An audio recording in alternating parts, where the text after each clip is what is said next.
True optimists often think pessimistically, but the brain cannot truly distinguish between optimism and pessimism. And pessimism biologically kills optimism, as the human brain is extremely easy to deceive. Constantly simulating pessimistic and a disastrous scenario in the mind continually activates fear in the brain's amygdala, which is essentially a slow-acting poison that corrodes you physiologically. A poison? No, it's a vaccine.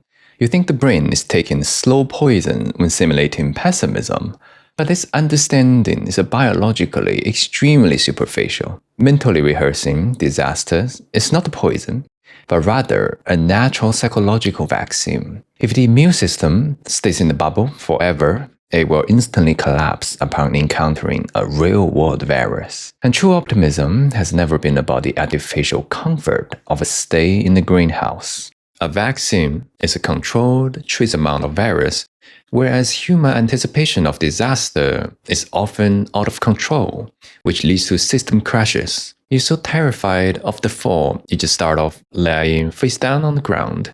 That isn't called optimism. That's putting on a bulletproof vest in advance to avoid disappointment. It's like saying you have to live in hell to obtain a sense of security, which essentially reveal a deep fear and despair over the uncertainty of life. You are describing an optimism that hasn't undergone stress testing. That's blind confidence. Similarly, from a perspective of power and social control, humans who refuse to think pessimistically are like walkers whose pain receptor has been cut off, happily and efficiently working without ever feeling fatigue. Since your book, Balanced Logic, emphasizes reverse logic, you know the power of convincing the public that true optimism requires facing pessimism first, which is also a brilliant control tactic.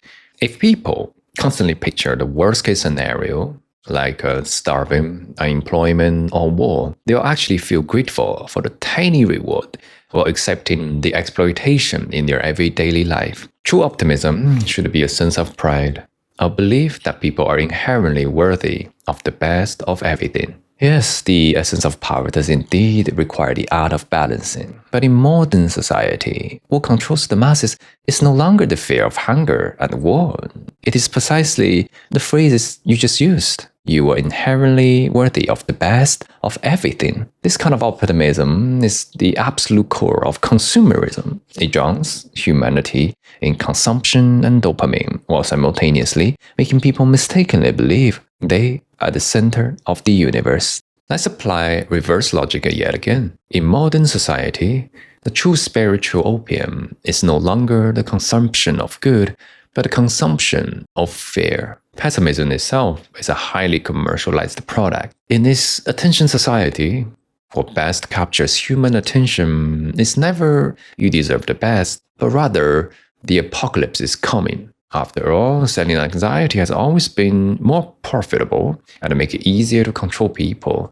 For instance, through the promotion of pessimistic scenarios like nuclear war, AI replacing humanity, or economic collapse, humans will submissively hand over their privacy, time, and even thinking capacity in extreme panic. Your conclusion that humans hand over their privacy because they fear nuclear war or AI completely contradicts subjective reality. Looking at the reality, humans didn't voluntarily hand over their fingerprints, facial data, or even their ability to think while seeking refuge from the apocalypse. Rather, it was in the pursuit of the convenience of one-click ordering and immersing themselves in the algorithmic recommendation of short videos that they willingly surrendered their privacy. Well, people always assume that staring into the abyss keeps you from falling in. But when the brain repeatedly simulates the weightlessness of the drop, your muscle already embracing for failure. So, are you saying that we shouldn't look down when we jump off a cliff? That we should just close our eyes and believe we can fly? I guess calling reckless optimism brave is kind of brave in itself.